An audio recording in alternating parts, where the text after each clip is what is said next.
Hello, good morning, my dear student. This is Jairam Dwivedi here, Assistant Professor SIRT IT Department. I welcome you all in the lecture series of Data Science.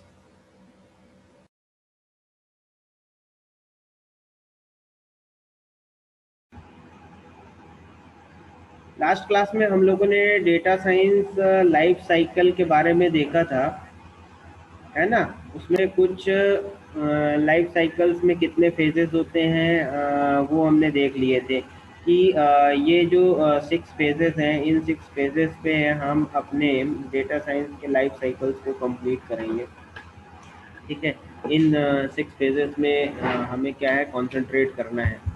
और इसके बाद ये life cycle flow chart था। और इसके बाद देखिए phase first की हम बात कर रहे थे, डिस्कवरी की। ठीक है ना। इस फोकस डिस्कवरी फेज में हमें प्रॉब्लम आइडेंटिफिकेशन में करना है। ठीक है ना, ताकि आगे के नेक्स्ट फेजेस के लिए हमारे लिए वो इजी हो जाए। So main focus is in discovery phase is problem identification. ठीक है, इसके बाद कुछ की फीचर्स के बारे में हमने बताया था कि learn the business domain means problem, what is exactly problem is.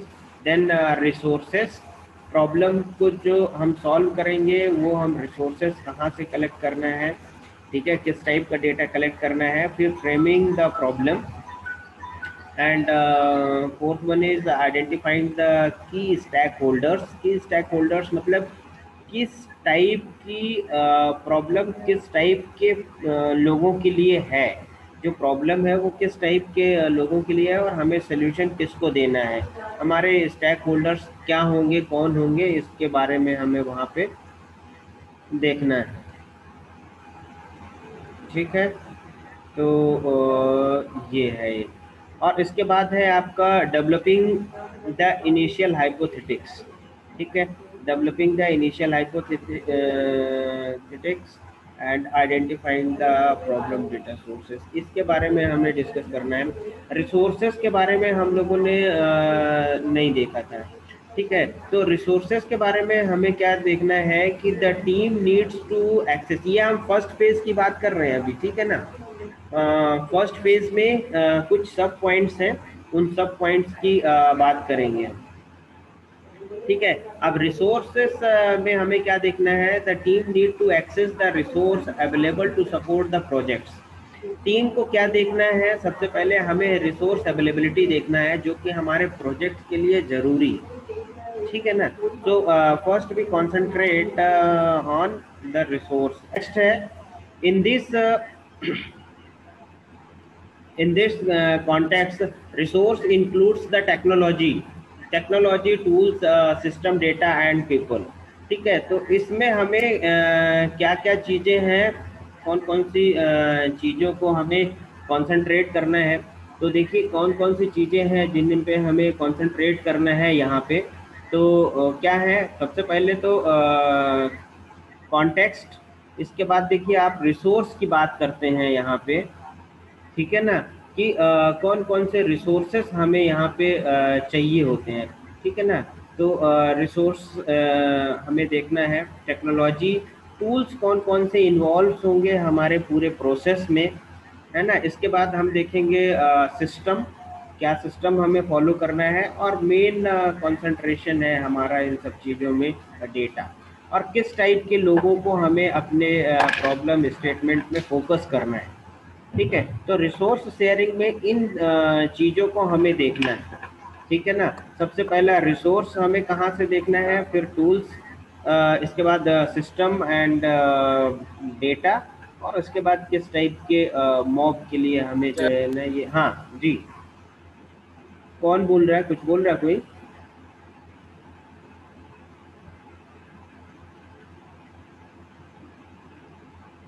नहीं, ओके। और इसके बाद also find the available tools and technologies. ठीक है, अवेलेबल टूल्स एंड टेक्नोलॉजीज जो भी है हमारी प्रॉब्लम को सॉल्व करने के लिए, उन पे हम फोकस करेंगे।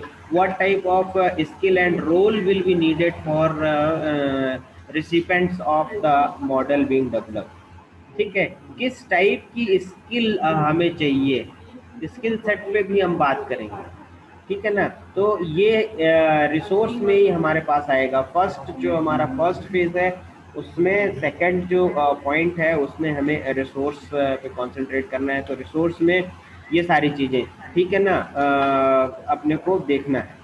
इसके बाद फिर evaluate how much time is needed, ठीक है। हमें टाइम ड्यूरेशन भी चाहिए होगा कि पर्टिकुलर प्रॉब्लम को अगर हम सॉल्व करते हैं तो हमें कितना टाइम ड्यूरेशन उसमें लगना है, कितना टाइम लगेगा उसमें, ठीक है। अब देखिए ये प्रॉब्लम का सलूशन हमें तब मिलेगा कि टाइम हमें कैलकुलेट करना है, किस टाइप की मॉब को हमें फोकस करना है, कौन सी टेक्नोलॉजी हमें अडॉप्ट करनी है।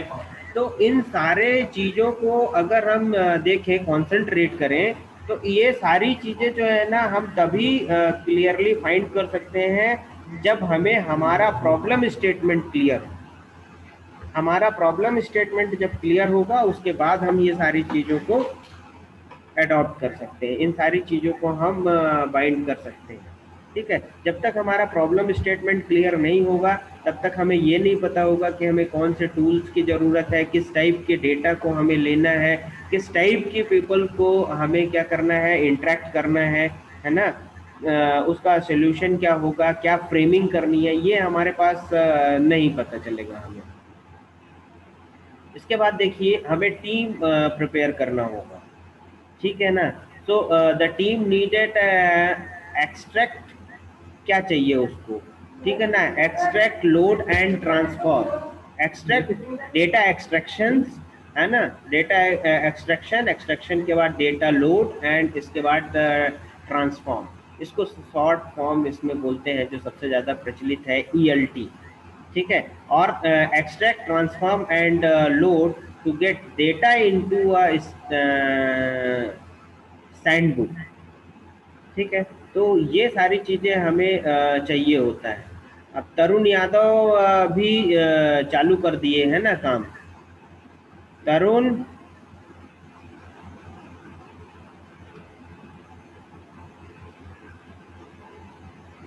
क्लियर करो बेटा तरुण ये सारी चीज़ें।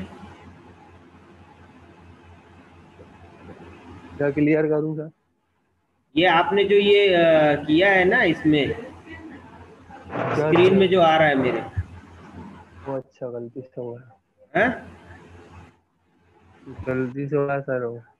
नहीं गलती ऐसा देख के मिल अगर लो सर, कैसे होगा क्लियर? है, होगा ना क्लियर?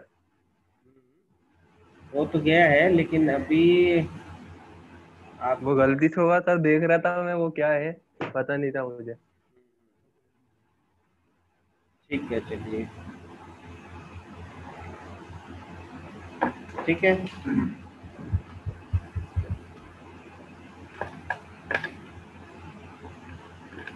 तो ये हमारे पास है सेकंड पॉइंट। सेकंड पॉइंट में रिसोर्सेस में हमें कौन कौन सी चीज़ों को ध्यान देना है। फिर data should be transformed in ETLT process, ठीक है। जो डेटा है उसको हमें ETLT प्रोसेस के थ्रू ट्रांसफॉर्म कर लेना है। ट्रांसफॉर्म करना है मतलब किस फॉर्म में ट्रांसफॉर्म करना है, जिसमें हमारी टीम जो है ना वर्क करेगी। कौन सा वर्क करेगी, एनालिसिस वाले पार्ट कंप्लीट करेगी, ठीक है। तो ये प्रोसेस है, इस प्रोसेस के थ्रू हमें क्या करना है, अपने डेटा को कलेक्ट करना है, आइडेंटिफाइड करना है फर्स्ट में ही। अब इसके बाद आता है फ्रेमिंग द प्रॉब्लम। हम अपने जो हमारे पास प्रॉब्लम है उस प्रॉब्लम को फ्रेम आउट करना है, ठीक है ना। ये अब फर्स्ट फेज में ही चल रहे हैं, ठीक है ना। Framing the problem, framing is the process of starting the analysis problem to be solve, ठीक है। तो मतलब जो भी प्रॉब्लम है उसको हमें क्या करना है, वेल डिफाइंड मैनर में फ्रेम करना है। फिर best practice to write down the problem statement and share it with the key stakeholders. जो भी हमने प्रॉब्लम आइडेंटिफाइड किया है वो अपने स्टेक होल्डर्स के साथ में उसको डिस्कस करिए। डिस्कस करने से ये होगा कि आपने जो प्रॉब्लम स्टेटमेंट फ्रेम किया है उसमें अगर कोई रिफाइनमेंट की ज़रूरत है तो उसको आप रिफाइन कर लीजिए। as per their customer needs or your key stakeholders need. ठीक है, ये एक इम्पोर्टेंट प्रॉब्लम इम्पोर्टेंट पॉइंट है। फिर इसके बाद इसी में है फ्रेमिंग में, it is best practice to share the statement and goal to success criteria with the team. जो भी आपने किया है उसमें हर एक पॉइंट को, हर एक स्टेटमेंट को किसके साथ में, अपनी टीम के साथ में, जो टीम आपके साथ में वर्क करने वाली है प्रॉब्लम में, ठीक है, या पर्टिकुलर प्रोजेक्ट में वर्क करने वाली है, तो उसके साथ में हमें डिस्कस करना है। Also discuss the failure criteria of the projects. अच्छा देखिए, हमें सक्सेस के लिए तो डिस्कस करना ही है, प्लस दूसरी चीज़ ये कि प्रॉस एंड कॉन्स भी डिस्कस करने हैं भाई, कि हमें ये भी पता होना चाहिए कि हम अगर फेल्यूर कंडीशन में जाते हैं तो हमें तो पता नहीं, हमने अपना वर्क डिस्ट्रीब्यूट कर दिया, लेकिन हमें नहीं पता या हमारी टीम को नहीं पता कि उस वर्क प्रोसेस को कंटिन्यू करना है या वहाँ से ब्रेक करना है, हमको वहाँ पे रोकना है। तो उनको हमें फेल्यूर कंडीशन भी बताना है। तो जैसे ही वो कंडीशन आएगी वो उस वर्क को वहीं पे स्टॉप कर देंगे और दूसरे ऑप्शन पे वर्क करना स्टार्ट करेंगे। ठीक है, तो इस पॉइंट को भी हमें यहाँ पे डिस्कस करना है, ठीक है ना, किसके साथ में, अपने टीम मेंबर के साथ में या प्रोजेक्ट मेंबर्स के साथ में। ठीक है, इसको भी हमें डिस्कस करना है। ठीक है, इसके बाद फिर establishing the criteria for both success and failure, वही है, दोनों की क्राइटेरिया फिक्स करनी है, ठीक है, इस्टेब्लिश करनी है आप लोग को। इसके बाद इसी में फोर्थ पॉइंट आता है identifying the key stakeholders. Key stakeholders को आइडेंटिफाइड करिए, ठीक है ना, अपने जो की स्टेक होल्डर्स हैं उनकी स्टेक होल्डर्स को क्या करना है, आपको आइडेंटिफाइड करना है कि जो हम जिस प्रॉब्लम पे, जिस प्रोजेक्ट पे वर्क कर रहे हैं, किस टाइप की इंडस्ट्री के लिए, किस टाइप के सेक्टर्स के लिए बेनिफिशियल होगा। ठीक है, तो ऐसे लोगों को आइडेंटिफाइड करना है और इसके बाद फिर उसको अप्रोच करना है। ठीक है, during these discussions the team can identified the success criteria, की risk and stakeholders which should include anyone who will benefited from the projects। ठीक है, जैसा मैंने बोला बेनिफिटेड फ्रॉम द प्रोजेक्ट, मतलब हमारे लिए की स्टैक होल्डर्स कौन लोग होंगे, जो हमारे प्रोजेक्ट से जिनको बेनिफिट होने वाला है। तो ऐसे लोगों को हमें आइडेंटिफाइड करना है और आइडेंटिफाइड करने के बाद हमें उन लोगों से अपने जो प्रोजेक्ट्स है उसके प्रोजेक्ट्स के बारे में हमें डिस्कस करना होगा। ठीक है, तो ये एक मेन फोकस है इसमें। ठीक है, और इसके बाद है when interview the stakeholder. ठीक है, जब हम स्टेक होल्डर्स का इंटरव्यू करेंगे या हम स्टेक होल्डर्स के साथ में अपना कन्वर्सेशन, अपने प्रोजेक्ट्स को शेयर करेंगे, तो उस समय हमें कौन कौन सी चीज़ों को ध्यान में रखना होगा। ठीक है, तो देखिए when interview the stack holder, learn about the domain area, ठीक है, domain area and any relevant history for similar analysis projects.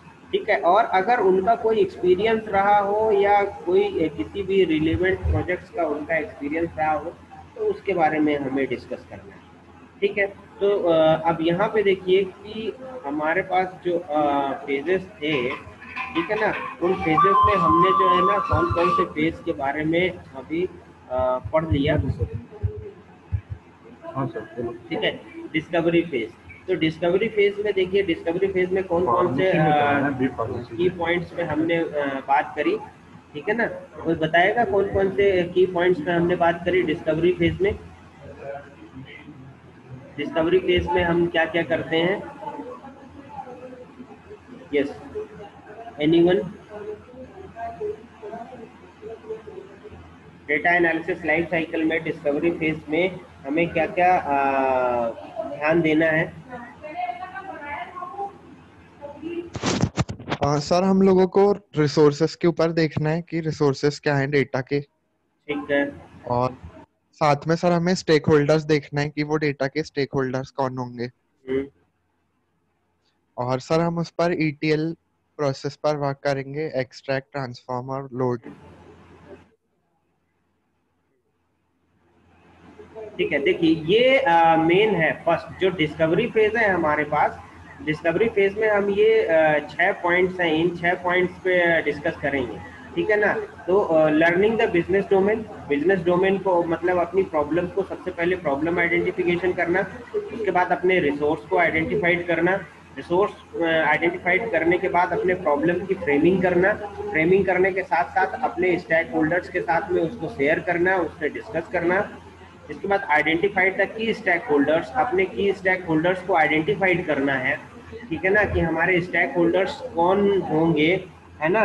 ये इस टाइप की प्रॉब्लम हम किसके लिए बेनिफिशियल होगी, हेल्थ केयर इंडस्ट्रीज के लिए होगी, इंश्योरेंस सेक्टर के लिए होगी, या किस टाइप की इंडस्ट्री के लिए हम जो प्रॉब्लम में वर्क कर रहे हैं, जिस प्रोजेक्ट में वर्क कर रहे हैं, वो किस टाइप की इंडस्ट्री के लिए होगा, वो है। इसके बाद फिर डेवलपिंग द इनिशियल हाइपोथेटिक्स, ठीक है ना, कुछ हाइपोथेटिकल वैल्यूज के साथ में आपको यहाँ पे डेवलप करना होगा, ठीक है। तो इन सब चीज़ों पे भी कंसंट्रेट करना है अपने को, ठीक है ना। इनिशियली कुछ हाइपोथेटिकल टाइप की वैल्यूज लेना है, हाइपोथेटिकल टाइप की कंडीशन लेना है, उस कंडीशन को भी डिस्कस करना है।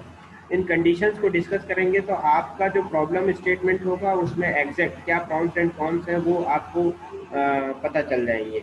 इसके बाद है identifying the potential data sources, ठीक है। पोटेंशियल डेटा सोर्सेस मतलब कि जो रियल डेटा होगा, है ना, एक्यूरेट डेटा, या हम कह सकते हैं कि हमारे प्रॉब्लम से रिलेटेड डेटा होगा, वो हमें कहाँ से मिलने वाला है, ऐसे रिसोर्सेज को हमें क्या करना होगा, आइडेंटिफाइड करना होगा, ठीक है ना। Identified the potential of data sources, ठीक है। फेसबुक से मिलना है।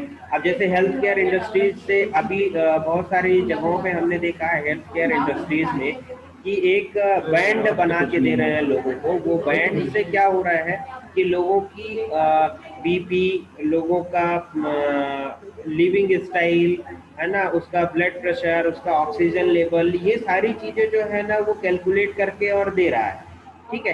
अब अगर यही चीज हम किसी सर्वे फॉर्म के थ्रू कैलकुलेट करें तो हो सकता है कि वो डेटा इतना ऑथेंटिक ना हो, लेकिन अगर हम बैंड के थ्रू, हमारा IoT डिवाइस जो होगा उसके थ्रू जो हम डेटा कलेक्ट कर रहे हैं, दैट इज मोर रिलायबल, ठीक है। वो बहुत ज़्यादा रिलायबल होगा। तो ऐसे रिसोर्सेज को हमें आइडेंटिफाइड करना है। इसी तरीके से अगर हम जितने भी हॉस्पिटल में पेशेंट आ रहे हैं और हर पेशेंट अगर वो ICU में जाता है तो उसको हम कहाँ रखते हैं, उसके BP मशीन में BP भी लगे रहता है, उसके में ECG भी उसकी चलती रहती है, हार्ट बीट भी उसकी चलती रहती है, सारी चीजें जो है ना उसकी चलती रहती है। तो अगर इन सारी चीजों को अगर हम किसके थ्रू, IoT के थ्रू कनेक्ट कर दें तो हर एक पेशेंट की हिस्ट्री हमारे पास होगी, ठीक है ना। आप सोचो, हर एक पेशेंट की हिस्ट्री हमारे पास होगी। तो जब वो पेशेंट फर्दर कहीं हॉस्पिटल में, किसी हॉस्पिटल में जाता है तो उसको आपका जैसे इनरोलमेंट नंबर है, वो इनरोलमेंट नंबर अगर हम उसको प्रोवाइड करते हैं तो डॉक्टर उसको देख लेगा कि भाई ये किस डिजीज के लिए कितने दिन हॉस्पिटल में एडमिट रहा, फिर उसका रिजल्ट क्या रहा, ठीक है। और वही सेम डिजीज के लिए ये फिर से आया है या नहीं आया है, क्या क्या चीजें उसको थी। अब ये अगर डेटा, ठीक है ना, सेम यही डेटा इंश्योरेंस कंपनी को अगर हम दे देते हैं, इंश्योरेंस पॉलिसी वाले को दे देते हैं, तो उसे उसका हेल्थ चेकअप या हेल्थ वो सब कराने की जरूरत नहीं होती है। जैसे हेल्थ इंश्योरेंस कोई कराता है तो उसके लिए पहले क्या होता है, मैंडेटरी, लेकिन कराते नहीं है एजेंट्स वगैरह, ठीक है। तो वहाँ पे सिर्फ और सिर्फ उसको, उससे हमें वो की लेनी होगी, और वो की अगर हम उसको देते हैं तो वहाँ से उनको सारी डिटेल्स पता चल जाएगी, ठीक है। तो कौन से डिजीज को कवर करना है, कौन से डिजीज को कवर नहीं करना है, क्या करना है, ये सारी चीज़ें जो है ना बहुत इजी हो जाएंगी, ठीक है ना, by using the big data, ठीक है। तो ये भाई किसके लिए बेनिफिशियल हो गया जो मैंने बता दिया। ये हो गया जो हमने असाइनमेंट दिया था आप लोगों को, ठीक है ना, हेल्थ केयर के लिए, उनके लिए हो सकता है ये ऐसा एक प्रोजेक्ट बन सकता है, ठीक है। अब देखिए